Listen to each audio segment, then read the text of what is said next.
नमस्कार, मैं कमलेश कबीर आपका एक बार फिर स्वागत करता हूं इस नए एपिसोड में।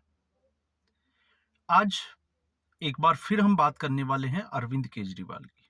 अरविंद केजरीवाल जिस तरीके से सुप्रीम कोर्ट ने जमानत दी, उनकी सारी शक्तियां छीन ली गई और उसी वजह से अरविंद केजरीवाल को जमानत पर बाहर आने के बाद भी आपको ने देखा कि जो अरविंद केजरीवाल ये कहता था कि तिहाड़ से सरकार चलाएगा, उस केजरीवाल को इस्तीफा देना ही पड़ा। तो उसके बाद हम अंदाजा लगा सकते हैं कि दिल्ली जो है वो केजरीवाल के हाथों से किस तरीके से निकली।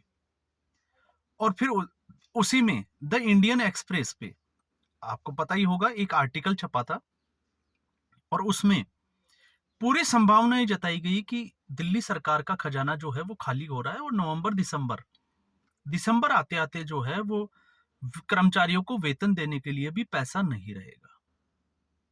तो एक चीज समझ में आ गई कि दिल्ली की आम आदमी पार्टी सरकार ने दिल्ली का क्या हाल किया। फिर उसके बाद में अरविंद केजरीवाल हरियाणा के विधानसभा चुनाव में उतरा, लेकिन हरियाणा की जनता ने अरविंद केजरीवाल को ठेंगा दिखा दिया। या हम कहें कि हरियाणा की जनता जो है वो ज्यादा समझदार निकली। लेकिन हरियाणा से लगते ही एक स्टेट पंजाब, पंजाब की स्थिति में अगर हम बात करें तो हम पहले भी एक वीडियो में बात कर चुके हैं कि अरविंद केजरीवाल ने अपने खास विजय नायर और विभो कुमार, इन दोनों को पंजाब में मुख्यमंत्री भगवंत मान के ऑफिस में लगा दिया है। और क्यों लगाया है उसमें हमने पूरी एक आकलन किया था। इसकी संभावना यह है कि अरविंद केजरीवाल दिल्ली का विधानसभा चुनाव लड़ने के लिए फंड रेज कैसे करेगा, तो फंड जो है वो पंजाब से जुटाया जाएगा और भगवंत मान कहीं ना कहीं जो है वो अरविंद केजरीवाल के हाथों से निकलता जा रहा है। और ये एक वजह थी, आपने देखा कई लोगों का जो है वो तबादले किए गए। अब आप इस बात से सहमत हैं या नहीं है, लेकिन आपको पता होगा जब आम आदमी पार्टी की सरकार बनाई तो यहाँ के अधिकारी जो है वो ट्रेनिंग लेते थे अरविंद केजरीवाल से दिल्ली में। कांग्रेस पार्टी ने इस पे जो है वो ऑब्जेक्शन उठाया था और उसके बाद में ये चीजें रुकी थी। और जैसे ही अरविंद केजरीवाल जमानत पे बाहर आए तो अरविंद केजरीवाल को पूरी उम्मीद थी कि भगवंत मान जो है वो दिल्ली में सक्रिय रहेंगे, लेकिन ऐसा कुछ जो है वो दिखाई नहीं दिया। आतिशी मारलेना के आपने देखा शपथ ग्रहण समारोह में भी भगवंत मान नहीं आए और फिर उसके बाद में एक बीमारी का जो है वो इलाज चल रहा था उनका, ये जो है वो सारी सिचुएशन बनी। लेकिन इस सिचुएशन के बीच में एक बड़ी खबर आई कि विभो कुमार को जमानत मिली और अरविंद केजरीवाल ने विभो कुमार को मुख्यमंत्री के यहाँ जो है वो सेट कर दिया। और उसके बाद में फिर एक खबर आई कि विजय नायर जो 23 महीने में, आपको पता होगा शराब घोटाले में अगर किसी पहले व्यक्ति की अगर गिरफ्तारी हुई थी तो वो विजय नायर थे, तो विजय नायर को भी भगवंत मान के यहाँ सेट कर दिया। और विजय नायर वही व्यक्ति था जो आम आदमी पार्टी के लिए 2016-17 में फंड रेज करता था। तो अब आप अंदाजा लगा सकते हैं कि ये सारी स्थितियां जो है वो किस तरीके से बदली। लेकिन इसी बीच जैसे ही अरविंद केजरीवाल पंजाब में घुसने की कोशिश कर रहा है, अब पंजाब से भी घोटाले सामने आ रहे हैं और दो तरीके से हम इसको समझेंगे। हालांकि इस घटना को जो है वो ज्यादातर मीडिया हाउस के द्वारा दबाया गया। क्यों दबाया गया इसका मैं जो है वो कुछ कह नहीं सकता, लेकिन इससे पहले पंजाब के जो किसान हैं वो सड़कों पे उतरे हुए हैं, धान की खरीद नहीं हो रही। और फिर उसके बाद में केंद्र सरकार की तरफ से रवनीत सिंह बिट्टू को बाहर आना पड़ा और उनको यह कहना पड़ा कि 2 महीने पहले केंद्र सरकार ने 44,000 करोड़ रुपए जो है वो पंजाब सरकार के खाते में ट्रांसफर कर दिए थे। तो अब सवाल ये उठता है कि जब केंद्र सरकार ने इतना बड़ा स्टेप लिया तो पंजाब में आम आदमी पार्टी की सरकार ये कहकर पल्ला नहीं झाड़ सकती कि इस धान को रखने के लिए जगह नहीं है, क्योंकि पंजाब सरकार जो है वो अपने स्तर पे भी इस तरीके का कोई जो है वो जुगाड़ कर सकती थी, लेकिन नहीं किया।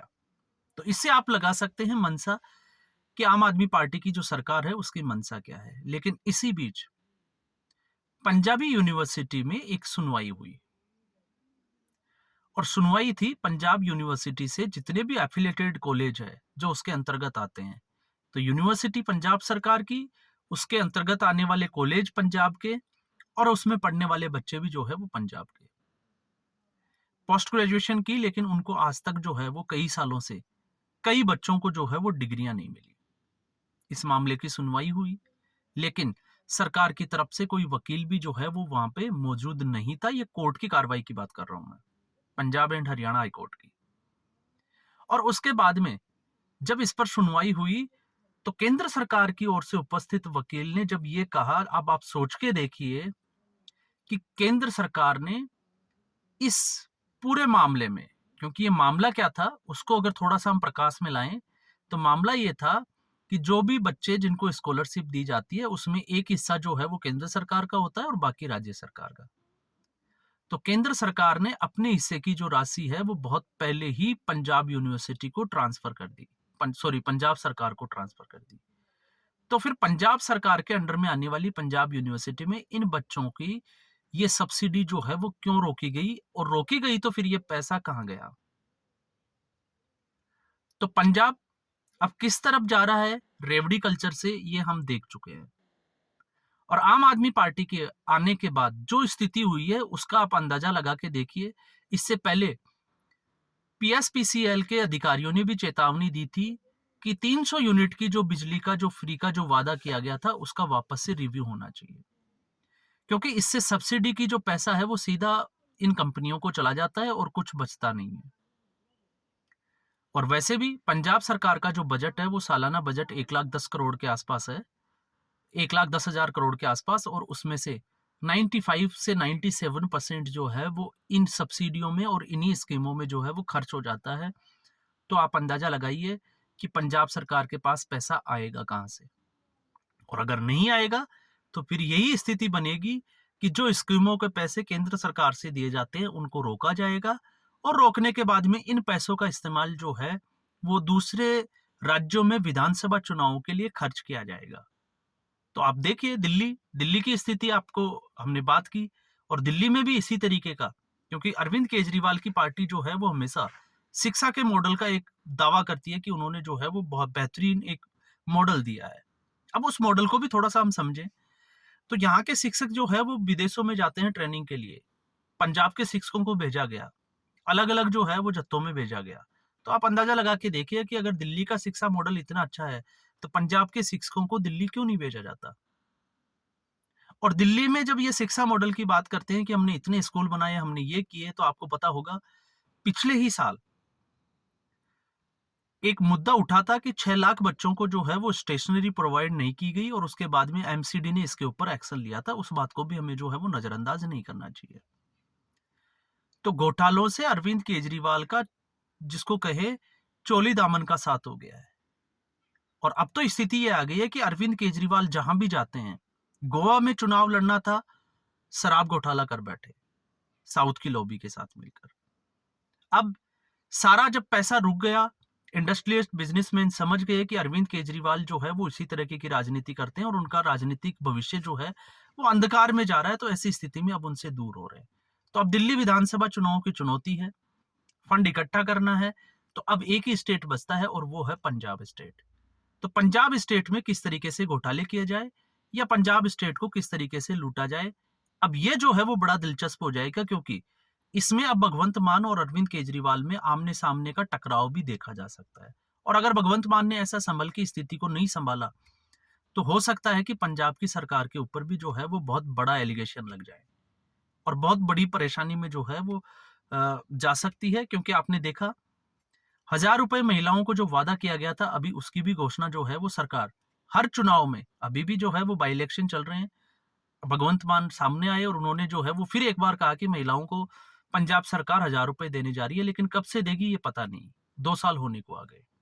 तो आप सोच के देखिए, आम आदमी पार्टी की स्थिति यह है कि वो पैसे के लिए कुछ भी कर सकती है, फिर उसके लिए चाहे जिस शिक्षा के मॉडल की बात कर रहे हैं, तो शिक्षा के मॉडल में अब हाईकोर्ट, क्योंकि हाईकोर्ट क्या एक्शन लेता है ये बड़ा दिलचस्प हो जाएगा, क्योंकि जिन बच्चों का भविष्य पहले से अंधकार में है, क्या उनको, चाहे वो इंटरव्यू में नहीं बैठ पाए, किसी वैकेंसी में नहीं जा पाए, या पास हो गए तो डॉक्यूमेंट्स वेरिफिकेशन में नहीं कर पाए, तो क्या इन जो कमी पंजाब सरकार की थी, और पंजाब सरकार ने जब अपना वकील नहीं भेजा, तो आप समझ सकते हैं कि प्रॉब्लम कितनी बड़ी होगी। और अब तो हाईकोर्ट ने जो है वो सीधे तौर से वित्त विभाग के फाइनेंस सेक्रेटरी, इसके अलावा जो है वो प्रिंसिपल सेक्रेटरी, एजुकेशन डिपार्टमेंट का जो है उन सबको, और एससी एसटी माइनॉरिटी वाला जो है वेलफेयर स्कीम वाले, इन सब के सेक्रेटरी को जो है वो 4 नवंबर को, मतलब आज के 2 दिन बाद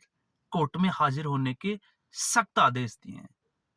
और उसके बाद में कोर्ट जो है वो अब क्या एक्शन लेने वाला है ये देखना जरूरी हो जाएगा। लेकिन ये अरविंद केजरीवाल का एक बड़ा कारनामा जो अब पंजाब से समझ आ रहा है, तो अब आपको समझ में आ गया होगा कि अरविंद केजरीवाल एक ऐसे संत की भूमिका में आ गए। एक कहावत होगी, जहां जहां पांव पड़े संतन के, वहां वहां बंटा धार। तो राहुल गांधी की राजनीति तो हमने देखी है, लेकिन अरविंद केजरीवाल इस पूरी जो कहावत है उसको सच करते हुए दिखाई आएंगे कि किसी भी स्टेट में अगर वो जाएंगे तो वहां घोटाला होगा ही होगा। और ऐसा ही जो है वो अब लग रहा है कि आने वाले निकट भविष्य में भी अरविंद केजरीवाल इसी तरीके की राजनीति करेंगे, और इसी तरीके से अरविंद केजरीवाल के पर्दाफाश जो है वो होता रहेगा। लेकिन सबसे बड़ी बात यह है कि अभी तक ये बात जो है वो मीडिया में इतनी दबाई क्यों गई, ये बाहर क्यों नहीं आई, क्योंकि इसमें इतनी देरी जो है वो नहीं होनी चाहिए थी। तो आज के एपिसोड में बस इतना ही। उम्मीद करूंगा वीडियो एपिसोड आपको पसंद आया होगा। वीडियो को लाइक करें, शेयर करें, चैनल जरूर सब्सक्राइब करें। धन्यवाद।